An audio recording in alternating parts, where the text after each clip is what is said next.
Bueno, damos inicio entonces a la primera mesa redonda de la mañana de la actividad que hemos titulado The Role of Networks and Communities for Building Capacities in Bioimaging. We will welcome in person Vladimir Gukasyan. Angie Kepler, unfortunately, will have to follow us from the hotel. She'll be here tomorrow, I hope. We have Jerson Silva also, we will open, and Julieta Cortina. We will start with Jerson Silva, who is the president de la Fundação Carlos Chagas Filho de Amparo, a Pesquisa do Estado de Rio de Janeiro, FAPERJ. Jerson, please. Okay, good morning. Well, thank you for this invitation. I hope you can listen to me. I will speak, me desculpas por hablar em inglês, mas creio que meu portunhol não seria adequado. So I'll continue in English if it's okay for you. So I'll make a very short presentation. It's I would love to be present in person. I want to say that in January we are going to have a meeting in Uruguay. That's a meeting that when I this with my other hat that my research, and I'll be participating in a Gregorio Weber meeting that we have every 2-3 years. And last time was in Brazil, and this next time in January will be in Uruguay. So I will make a very short presentation about our funding agent, this Carlos Chagas Filho Foundation for the support of research in Rio de Janeiro. So it's a very brief presentation that, well, as I mentioned, FAPERJ is a state funding agency in Brazil. Every state has a state funding agency. In the last years, we had some decrease in the support from the federal agents, but fortunately, the state funding agents have played a very important role in funding research in Brazil, and the state of Rio de Janeiro is the second state with production of both science and technology, and that's my slides will be in Portuguese, so I hope you can read it. But it's as any funding agency, we need not only to support research and technology and innovation, but also to try to make these links between what science is, the research have produced in science, and the needs of the society. So, and of course, evaluation program. So that is the state of Rio de Janeiro is a relatively not very large state in terms of area, but we concentrate 5 of the large, well, the more better evaluated universities in Brazil, and we respond to about 20% of paper productions per year, and we have we participate in several programs of with other not only with the federal government, but also with international agents. So we have a series of programs together with several countries. And so particularly we have in Rio de Janeiro several groups, not only at the university, but also in institutes like Fiocruz, particularly in the health science, but also in other areas. And of course, any funding agency, the success of a funding agency, of course, depends on the budget. We had in the last years an increase in budgets to a level around 700 million reais. That's about $150 million. And that has allowed us to support several, we support both fellowships and grants. And of course, we have a half of the budget we spend on fellowships and the other half on paying grants. And that, especially in the last 2 years, we have amounted to this value of about $150 million. So, and because of the pandemic, we had in the last 2 years many programs on to support COVID-19. So I won't give you the detail. And as I mentioned, we cover in the fellowship programs from scientific initiation, even not only undergraduate, but even pre-undergraduate, to postdocs and visiting professor programs. And also at the level of the grants, we support many programs that I'll focus on some that has the interest here for this bioimaging network. And for example, we have had last year, the end of last year, that was implemented this year, a network on precision medicine that of course depends on bioimage a lot. Well, a lot of actions on development of vaccines and therapies for COVID, but also these networks now working on other infectious disease. And I want to stress a program that we launched last year, 100 million reais, that was to support equipments that have to be used as a common facility. And just to mention, I think Kilder will detail, Professor Kilder will detail that later on Rio de Janeiro. Well, the Center of Structural Biology and Bioimaging received an award to install a cryo-EM to doing tomography and also single molecular, structure of proteins and macromolecules. So, and going straight forward to talk about we have several international programs. A recent one was a program to try to bring people from regions in conflict, like Ukraine or Russia or any other place, and to Rio de Janeiro. And we also have many programs. I won't have time to give all the details, but most of these programs are in association with CONFAP, that's the council of all the state funding agents. And particularly, so last year, at the end of last year, we signed this program with Uruguay that we still needed to have it in practice. That is a cooperation, scientific and technological cooperation program between Institut Pasteur and the state of Rio de Janeiro. So we are very eager to have it implemented and to have projects that I know that several projects are already going, but with some money, and that are the areas, particularly on bioimaging, with the focus on diseases, infectious, chronic, and degenerative disease, and also in the development of methods. So that's just very summary of the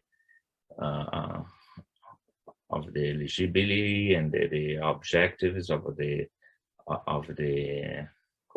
cooperation agreement. And with that, I think I finish my, let's see, go to the interrupt here, and just to say that we are open to really to start this cooperation, and I hope maybe a good opportunity, if not earlier, but since I'm going to be in Uruguay in January, if we can, I hope that by that time we have already that going on. Okay, well, thank you. Thank you very much, Jerson. We will have a final discussion session after all the speakers. And so we will welcome then Angie Kepler. Angie, I hope you're there. Thank you very much for the kind invitation, Andrés, and also thank you to Latin America Bioimaging for having Global Bioimaging here today to present briefly. I will share my screen. Yeah, so thanks again to the organizers. And the title of the session here today is the role of networks and communities for building capacities in bioimaging. And that is really close to the heart of what Global Bioimaging is actually doing. So some of you have already seen several of the slides here I'm presenting today, so I ask to apologize this, but the topic is very important, and I really would like to highlight again what is Global Bioimaging and what are we trying to achieve as an international network. So the original idea to build an international platform where imaging infrastructure managers and staff working at core facilities can come together goes back until 2014, when we wrote the first application to the European Commission at that time. And the network itself was then launched officially in 2015. So we already have quite some years that we are around. And the first partners were Euro-BioImaging, India Bioimaging, and Microscopy Australia that came together and said, let's join forces. And since then, we have been really growing significantly with bringing on board the Japanese imaging infrastructure called ABIS, Singascope joined, then South Africa Bioimaging, a little bit later also Canada Bioimaging, Bioimaging North America, the LNMA infrastructure from Mexico, and last but not least, we are now welcoming Latin America Bioimaging, and it's really a pleasure for us being here with you celebrating this first in-person meeting for Latin America Bioimaging, and also that you are hosting the upcoming Exchange of Experience conference starting in 2 days. So you might wonder when you look at this map, and also I myself wondered at some point, what is the motivation, what's the drive by all these communities to join forces? And I took a step back when I was first asked by Chan Zuckerberg for their annual meeting in May, what are we doing? What can we achieve for capacity building? And actually, I think most of us are struggling from very common challenges, such as the lack of sustainability, the lack of still having the possibility to provide open access to our facilities and infrastructures to external visitors. Visibility with users and funders is often running still too short. Being recognized for all the contributions that we are doing to the research communities, and the staff lacking often clear career perspectives when they are working at the platforms. There's also room for improvement when it comes to operational procedures at the facilities and infrastructures, having standards in place, including those for data management. And all of you know that imaging instruments are producing a huge amount of data. Fair image data management for open science, quality management, working with industry, and so on and so forth. And in Global Bioimaging, we are trying to bring together people who are working to address and tackle those challenges. So we are an international open network, started in 2015, as I already outlined, and it's a community effort. So Global Bioimaging is really a bottom-up initiative by the communities for the communities. And we are connecting the people, we are connecting the imaging scientists, but in particular the facility staff, the managerial staff, with the policymakers, like you are also achieving here today for Latin America Bioimaging. We are cooperating internationally and are trying to propose solutions to challenges faced by all of us. We are building a strong case that imaging technologies and research infrastructures are key in the advancement of life sciences. And I think you can pick up any research paper out there, it will contain images. And we are building capacity internationally, and I would like to come back to this in a few moments. And how's practically global bioimaging achieving those activities? So we offer opportunities and tools for everyone interested reaching out to us. One important one is the annual Exchange of Experience conference. And I'm so happy that the next one will take place in person in 2 days from now in the same room that you're sitting in right now. And everyone is most welcome to join us. We have a very extended global bioimaging training program for imaging infrastructure staff in place. We are hosting several international working groups, which are meeting in person later this week in Montevideo, and they are publishing their work as international recommendations.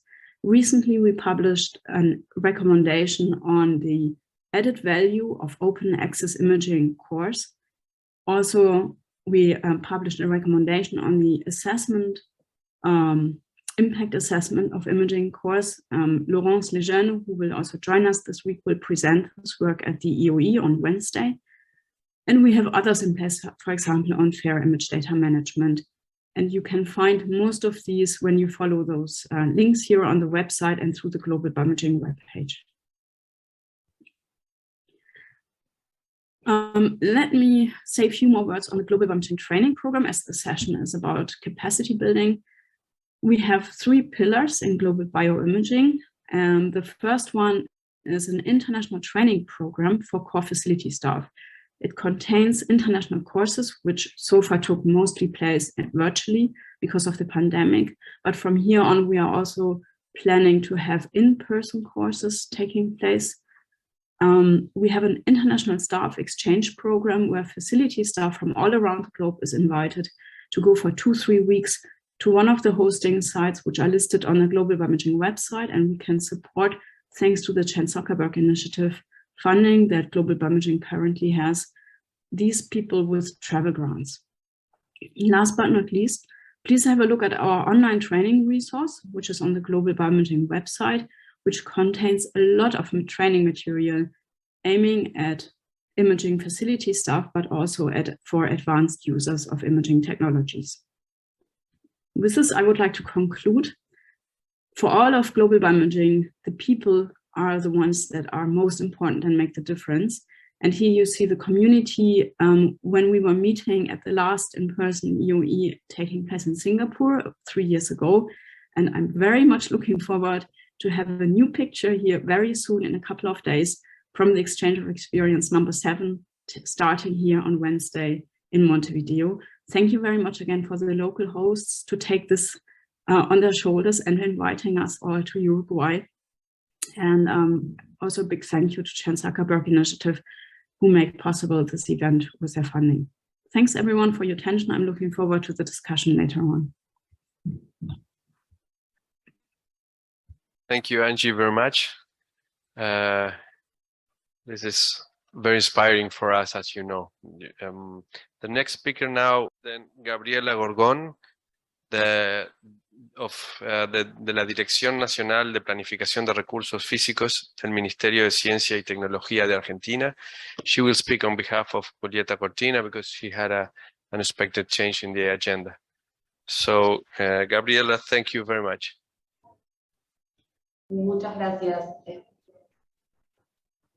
Bueno, el caso que les voy a presentar es el del Sistema Nacional de Microscopía, que es un sistema nacional que surge junto con el Programa de Sistemas Nacionales, con el origen del Ministerio de Ciencia, Tecnología e Innovación en 2008, dentro del marco de la política de articulación de los recursos de ciencia y tecnología de este ministerio. La misión del Sistema Nacional de Microscopía y de todos los sistemas nacionales de equipamiento pasa por contribuir. ¿Sí? ¿Me escuchan bien? Perdón. Estamos viendo la presentación, no está en modo presentación. Quizás si la pones se va a ver un poco más amplio. Bueno, retomando, le estaba hablando de la misión del de los sistemas nacionales de grandes equipos. que pasa justamente por la consolidación y el mejoramiento del sistema científico, generando facilidades transversales a todos los organismos del sistema. Básicamente pasa por detectar las necesidades, demandas o déficits comunes a los organismos del sistema científico que requieran soluciones coordinadas. Esta es una breve introducción que hacemos como para que se entienda que si bien en sus orígenes era un único sistema nacional, el de microscopía, el éxito de este primer sistema que se crea permitió ir creando nuevos sistemas en torno a otro tipo de equipamiento científico. Los objetivos de esta política de articulación de recursos están justamente enfocados en el uso eficiente del equipamiento y las facilidades para ciencia y tecnología, la apertura de la comunidad o el uso compartido de estos equipos, y por otro lado, bueno, la política de acceso abierto, en la que no me voy a detener ahora. A las instituciones que adhieren lo que se les pide es al menos disponer de un 20% del tiempo de uso del equipamiento, en este caso de los microscopios, para la prestación de servicios a usuarios externos a la institución que aloja el equipo. Y para eso trabajamos con distintas herramientas. Una es el sistema de gestión de turnos, buscadores de equipos y facilidades, planes estratégicos, yendo más a lo que es el Sistema Nacional de Microscopía, o sea, justamente lo que estamos buscando es alentar la apertura de los microscopios a grupos de investigadores externos, a su vez, con la contrapartida por parte del Ministerio de brindar herramientas para financiar las mejoras y las puestas en valor de esos equipos a lo largo del tiempo, para poder sacarle el mayor provecho posible, ya sea financiando la compra de accesorios o alguna mejora, entre paréntesis, alguna acción de mantenimiento del equipo que se requiera, y a su vez en paralelo la formación de recursos humanos en diversas técnicas de microscopía o generando espacios de intercambio de experiencias entre técnicos e investigadores de distintas técnicas de microscopía. Y entre todo esto lo que se fue generando es una comunidad de usuarios y de operadores del equipamiento de microscopía que ha ido creciendo en el tiempo. La adhesión al sistema nacional es desde el principio voluntaria. Se adhieren instituciones con al menos un microscopio considerado un gran microscopio de microscopía, o sea, existe un límite para eso. Y como les decía, las instituciones que desean adherir lo que hacen es poner a disposición de la comunidad al menos el 20% del tiempo del equipamiento, y el Ministerio como contrapartida otorga financiamiento. No todas las instituciones utilizan el financiamiento, pero es digamos, una forma tentadora de atraerlos, justamente. Actualmente en el país tenemos 101 centros adheridos con 195 equipos de microscopía. En el mapa pueden observar la distribución por provincia. Y a lo largo de los años, entre 2009 y 2022, se han aprobado distintos proyectos de financiamiento, ya sea para la adquisición complementaria, las mejoras o la formación de recursos humanos. En un total son 227 proyectos. La diferencia entre las distintas líneas de financiamiento es que la formación de recursos humanos se financia en un 100%. La institución no tiene que poner ningún dinero como contrapartida, si obviamente se hace cargo de la organización de la actividad, que ya eso es bastante. Y haciendo un zoom, digamos, o un foco en el sistema de gestión de turnos, que me parece que es una herramienta valiosa que permite facilitar esa disponibilidad de los distintos equipos para toda la comunidad, porque podés ir a buscar a un mismo lugar microscopios de distintas características, ubicados, y ya sea a través del mapa o de los listados, identificar cuáles son los más cercanos, y incluso tomar un turno, o sea, visualizando en el calendario la disponibilidad que hay entre cada uno, y acceder así más fácilmente a los servicios. Desde que comenzó a ser obligatorio el uso de este sistema, que fue en 2013 para el caso de microscopía, se han ido sumando muchos tanto usuarios como equipos a la plataforma. Actualmente en total hay 11.900 usuarios, y de esos 11.900, 6.700 hacen uso de los servicios de microscopía. Se han acumulado hasta agosto de 2022 unas 114.000 solicitudes con 446.000 horas concretadas en microscopía. Y también en estos últimos años, más recientemente, se han ido sumando otros tipos de equipos a la plataforma. En cuanto a los tipos de microscopios, podemos ver que, a los tipos de usuarios de los microscopios, podemos ver que hay una distribución dentro de la plataforma. Nosotros buscamos analizar que exista una efectiva apertura de las horas de uso de los equipos. Por eso diferenciamos lo que es el grupo fundador, que serían los involucrados directamente en la adquisición de ese equipo, podríamos decir, entre comillas, los dueños del equipo, y el uso de otros usuarios, ya sea pertenecientes a empresas como otras instituciones o de la propia institución, pero que no forman parte de ese grupo que adquirió el equipo. Y podemos observar que se cumple ese compromiso del 20% de apertura de esa manera.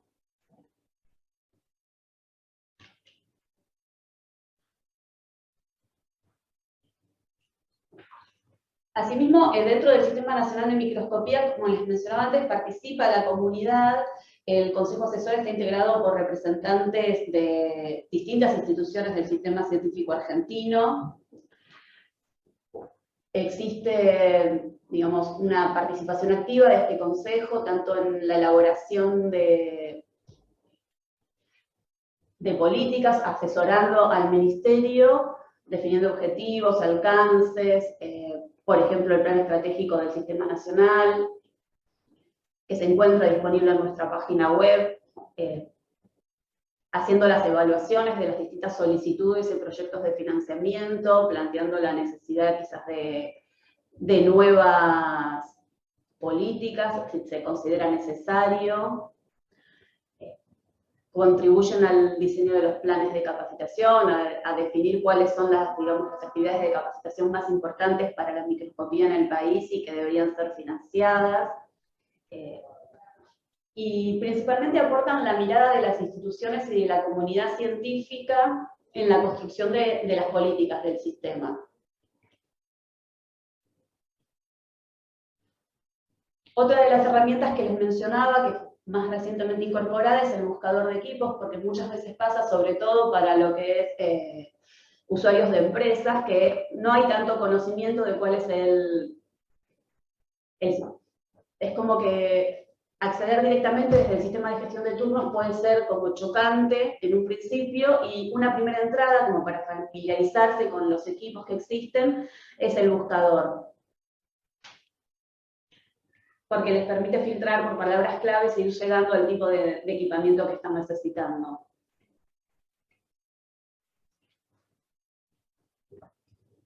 Eso es todo por mi parte. Quedo abierta a recibir consultas al final de la sesión. Muchas gracias, Gabriela. Te pedimos si te puedes esperar a la sesión final de preguntas. Te agradecemos mucho la presentación y haberte tenido el tiempo. Entonces, para finalizar, tenemos a Vladimir Gukasyan de la Chance Zuckerberg Initiative. Mucho gusto, Vladimir, te recibimos. Muchas gracias por estar aquí. Good morning. First of all, I'd like to thank Andrés, Leonel, Chris, for organizing this beautiful workshop in such a beautiful place. It's great to see all the familiar faces, and I'm looking very much forward to making new connections. All right, so I'm a member of an imaging program team at Chan Zuckerberg Foundation. The initiative itself was created in 2015 by Priscilla Chan and Mark Zuckerberg, and one of the divisions was science. The mission of science was to cure, prevent, and manage all diseases by the end of the century. The approach was kind of unique. It's to support the technology and science that would bring us to this audacious goal. So this approach of building technology, supporting technologies, is the one that makes the program a little bit standing out, because this is the rare funding. Now, to that end, what is the role of imaging here, and why imaging was considered to achieve this goal? In order to understand the disease, you need to, we can say that you can cure what you can see. In other ways, in order to understand the mechanic of the onset of the disease, the progress of the disease, you need to understand the biology in context. Take cancer, for example.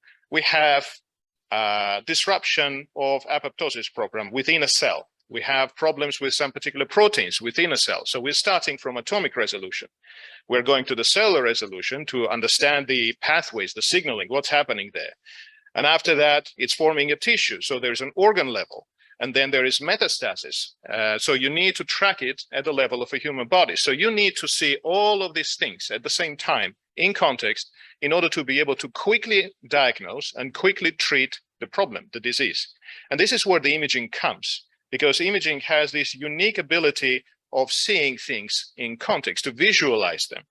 So to that end, the goal or the vision of the imaging program is to provide scientists and physicians everywhere the ability to visualize any biological process across spatial scales in real time throughout the human body. Now, to achieve this program, we have identified, to achieve these goals, we have identified 4 different strategic pillars. Of course, that's frontiers, that's developing or supporting the development of breakthrough technologies, something that would allow us to overcome the current limitations in technology and be this truly transformative way of seeing things throughout the entire body. So to that end, we have the Frontiers program, where we have grants supporting these innovations. And there is a new arm to this, which is the Institute. And that is a physical space which will bring together multidisciplinary teams that would help to address this kind of problems.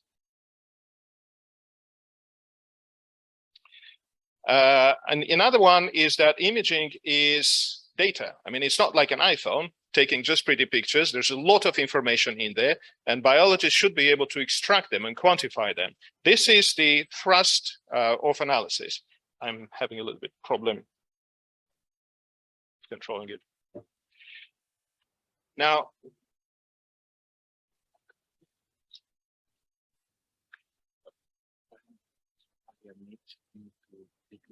the image, and then you can go. Got it. Thank you. Now, once all of these technologies are developed, once we have all of these innovations, we need to make sure that scientists and physicians everywhere have access to them. And that is the role of the community program. Here, the goal is to foster the global representative community of scientists to promote the dissemination of new technologies. How do we do this? Our philosophy is to identify gaps in funding, fill that gaps, and work with the grantees to help to show the sustainability to continue the funding coming from other sources, governments, philanthropy organizations, industry. So to that end, right now, we support individuals and organizations all over the world that serve as the key dissemination nodes for new technologies. Right now, with all the programs that we have funded, we have 47 imaging cores funded through the program. We have 10 network organizations, and the programs, they benefit imaging scientists in more than 40 countries. How do we do this? In funding, there are 2 different approaches here. One is we announce the challenge grants, where we invite applications around particular topics. And this is why we typically refer to them requests for applications or RFAs. And we have run already 3 of these One was supporting the salaries, because early on we identified that such key experts in imaging as imaging core directors, image analysts, they lack the way of obtaining funding, the salary for their critical work. So that is, we're running right now already through second cycle. In addition to that, we also understood that salary is not the biggest problem in some of the countries where the government provides the salary. So that was the goal of the expanding global access to bioimaging, which specifically addressed or supported educational programs, building capacity, as well as building communities in Latin America, Africa, and former Soviet countries. And finally, we also, right now, we just closed the accepting the applications for another one, advancing imaging through collaborations, RFA, which aims to create connections between all of these communities, to create this global thriving community. In addition to that, we also have direct grants. We currently have 3 of them. We're funding to network organizations. We support 2 network organizations, Bioimaging North America and Global Bioimaging. And the latest one is Africa Microscopy Initiative. Now you can see that there are a lot of network organizations here in support. And so I would like just to focus also on why do we do that? What is the role of network organizations in general, and how do funders see that? So first of all, for imaging scientists, it's coordination. There are a lot of, currently what we have is the field of bioimaging is moved by groups with different expertise. We have image analysts, imaging core directors, technology developers, programmers. So all of them are working, but there is very little cooperation right now. So for example, the very straightforward way would be an early cooperation between technology developers and imaging core directors. Imaging core directors know very well what biologists need. Technology developers understand the physics. And right now, because of the disconnect, sometimes the innovations that come out, they lack the ability to scale up. They lack the ability to address multiple issues and problems. So bringing these 2 groups together would help to broaden the impact, and it would help to disseminate these things, and then further to show the importance of these and obtain funding. So here the goal is to reduce this fragmentation. Network organizations coordinate all of these activities. They help to reduce this duplication of projects and also consolidation of funds. If you are applying through a network organization, that means that all of these efforts are already consolidated. That means that there is an agreement. That means that there is an impact which is growing, and it's a region-wide. In addition to that, that's exchange of experience. You have heard a lot today about it, like Global Bioimaging. It does a lot of work to that, to exchange the experience, to make this collective power, to bring all of these brains together, and to make sure that we are learning from each other through these things, because a lot of this work, it doesn't end up in publications. And there is no other way for imaging scientists to learn about it as from each other coming together. And Global Bioimaging, Bioimaging North America, all the Latin America Bioimaging, African Bioimaging Consortium, all of these networks, they're doing a brilliant job of doing exactly that, to make sure that we're all learning, that we're increasing the impact, and we're coordinating. And finally, that's collaboration. That's a network where you can find each other. You can find a person of another expertise. And if there is a program, to apply for funding for that. But all of these are helping the imaging scientists region-wide to promote the work, to broaden the impact, and to drive the advocacy. For regional governments, you already heard so much support in the morning, and that was so great to hear, that there is an appreciation of imaging. But at the same time, for regions, for the governments, especially where the research and development has low investments, and right now money is getting tighter and tighter with the economy situation. So it's very important to show that the existing resources are utilized in a very efficient way. This is where you can show, like there was a brilliant example of the Mexican approach, the Argentinian approach, where everything is centralized, and you're sharing the resources, you know where to find each platform, and if there are travel grants especially, you can provide this to support the traveling to a particular system, utilizing that. This is something that would help to show to the governments or other funders that there is a coordination and there is already an efficient use of the funds, and additional funds are going to be, it's a promise that additional funds are going to be used in a very economical and impactful way. For global initiatives, it's representing that the network organizations help to represent all of the challenges in a global initiatives. Some money, not specifically CZI, but there are some other initiatives. And in order to represent the region, you need to consolidate the resources. You need someone that would represent you. it's general in the human society that we always try to represent. There should be someone that represents the group. In politics, that didn't work so well recently, but with network organizations, that's different because it's all driven by people with so much enthusiasm and love to science, disregarding, and sometimes they prefer staying in science rather than getting more money and going to industry. And there's a reason for that. And that's what makes these communities so very different. It's driven by enthusiastic people believing in this and bringing the value to pretty much everyone, because eventually that would drive in the long term the public health costs, public health burden costs, and drive the science and understand and address this problem of curing, preventing, or managing all diseases. Finally, for funders, the field of imaging is not new. But this advocacy, these community things, it's something new that hasn't been funded before because there was different way of doing things. There was publications, there was a scientific merit. Now we are starting to understand that it's driven by technology, and in order to drive to innovate in technology, to broaden the impact, you need to coordinate all of this. So this is new, and so to attract additional funders, we need to make sure that they see the impact of all of this. They need coordination. They need to see coordination. They need to see that the risk is low, and the risk is low means that everything is coordinated. People know what they are doing in the community. The impact is broad. So this is very important role of network organizations. It's a strategy validation. If there is a network organization that helps to coordinate all of these things, that means that inside there, all of these specialists, all of the experts have agreed on some priorities, which would bring it as a validation to funders. Advocacy.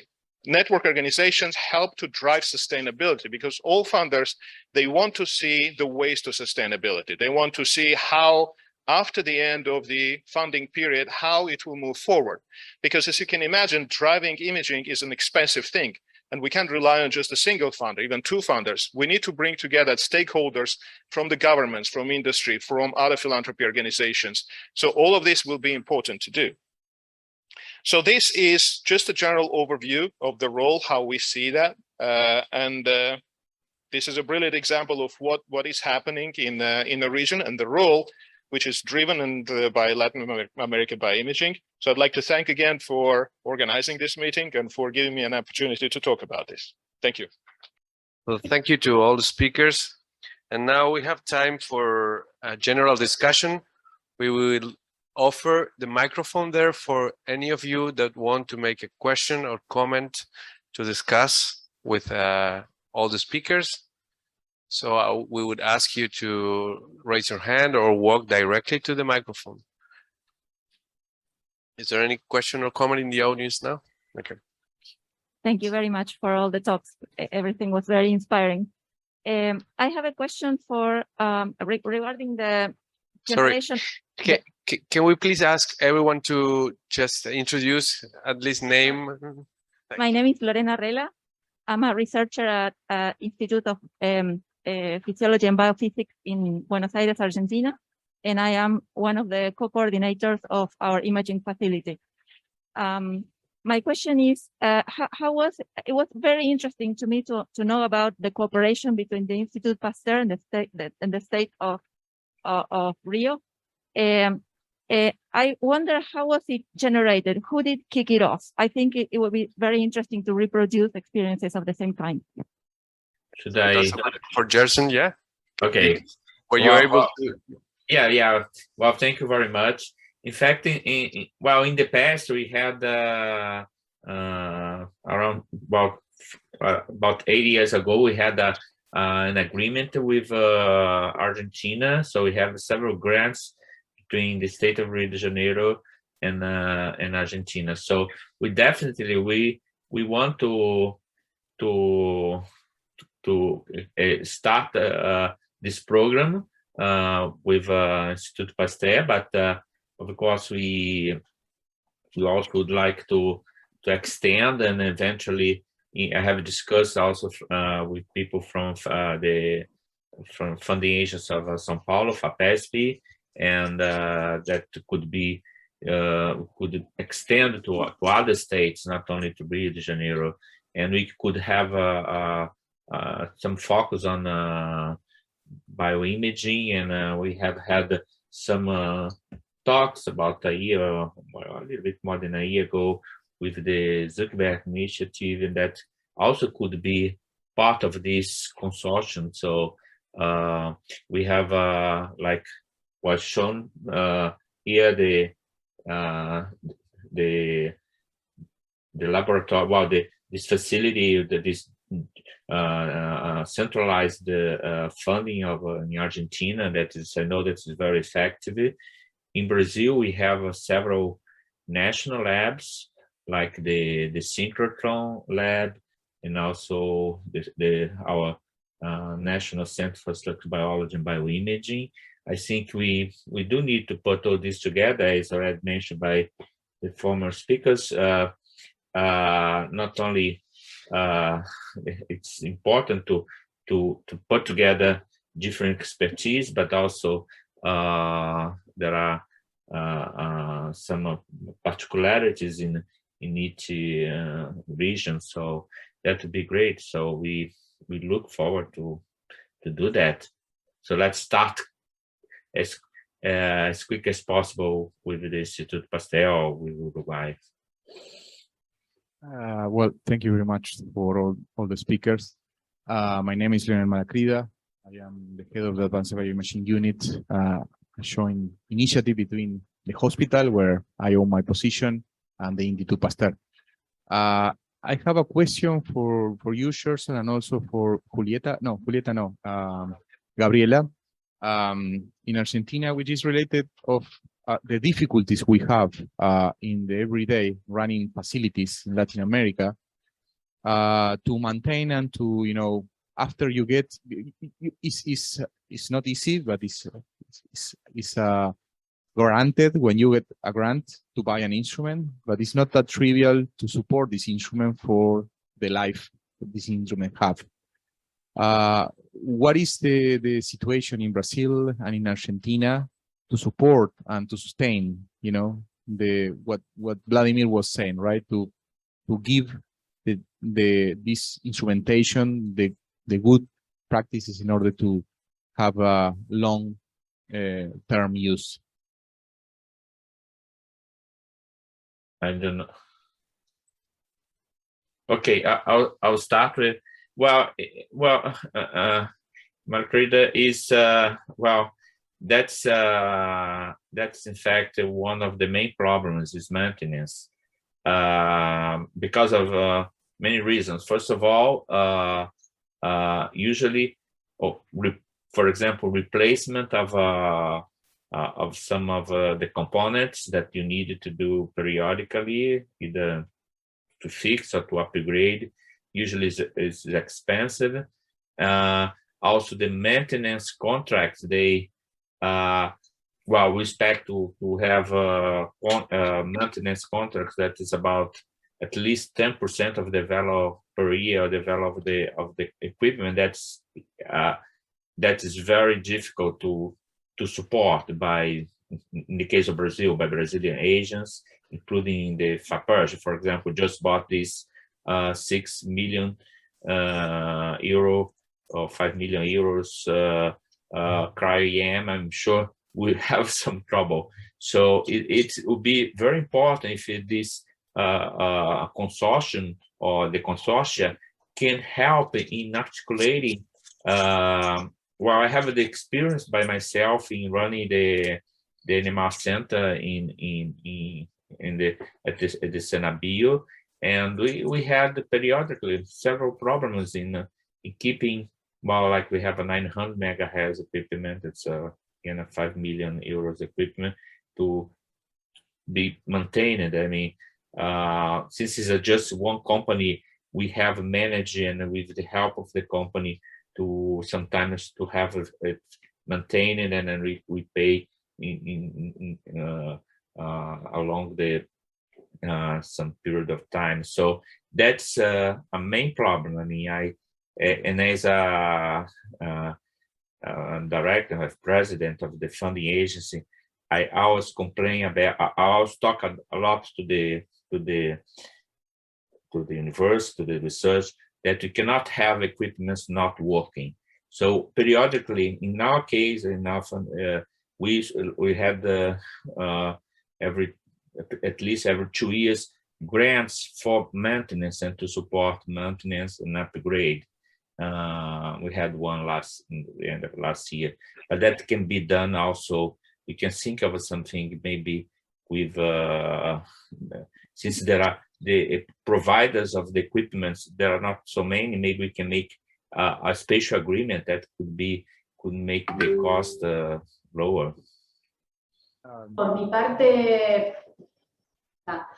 entiendo que justamente el origen del Sistema Nacional de Microscopía vino a resolver ese tipo de problemas, si bien no es perfecto y es perfectible en sus políticas. Justamente las líneas de apoyo económico que tiene el programa apuntan al mantenimiento en el tiempo de los equipos funcionando, ya sea asistir a las instituciones para directamente a reparar algún equipo que deja de funcionar, o bien para comprar algún accesorio que permita extender la vida útil del equipo o ampliar las capacidades de ese equipo para hacer otro tipo de estudios, de investigaciones. Entendemos que igualmente nunca es suficiente, no todas las instituciones tampoco están lo suficientemente concientizadas de este tipo de costos asociados al momento de adquirir los equipos.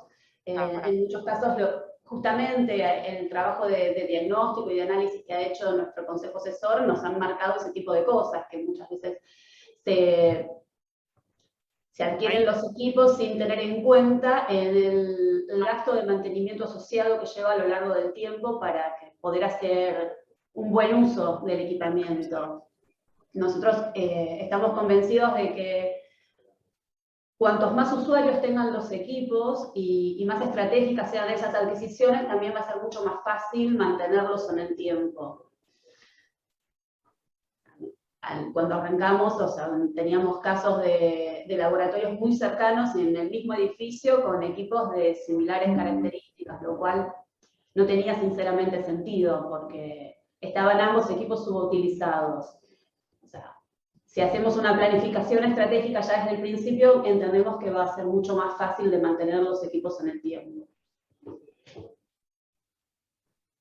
Greg, gracias, Gabriela. I'd like to ask a question first to everyone that's a director of a center, a core center, is how many times have you gone to talk to the presidents of your university or to the directors of the research program or the directors of the graduate programs and had them come to your center and visit your center? That makes a huge difference. We've discovered, I'm the director of the center in UFMG in Brazil, in Belo Horizonte. So we have a large center, and we were a little bit as a lost child because we're not linked to any institute, and we were linked to the university, but we weren't part of any news from the university. And so now we sit on the team with the president of the university. So once a month, I have to go listen to a big meeting, which is very important to make that contact, because in those meetings you make contact and then you start inviting people and they realize how important your work is. And so that's been a huge plus for us. So I recommend that everyone that's in a core center is talk to the other people that are above, however the situation is where you are, is make contact with them. It pays off. I do have a question for Vlad.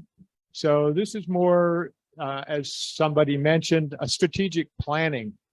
And so I'd like to hear from Vlad what the strategic planning is for CZI in the future. Do you have a strategic plan? Is this going to continue? Do you already think about where you're going with CZI in the future? Or not just CZI, but if anyone else thinks about other forms of funding, what can we expect in the future? Because I'm trying to make my strategic plan, including CZI.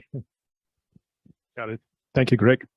So first of all, I'd like to double down on what Greg just mentioned. We're hearing more and more that the role of the imaging coordinators, imaging scientists is not technical. And that's what we're trying to promote as well. That also includes a component of advocacy.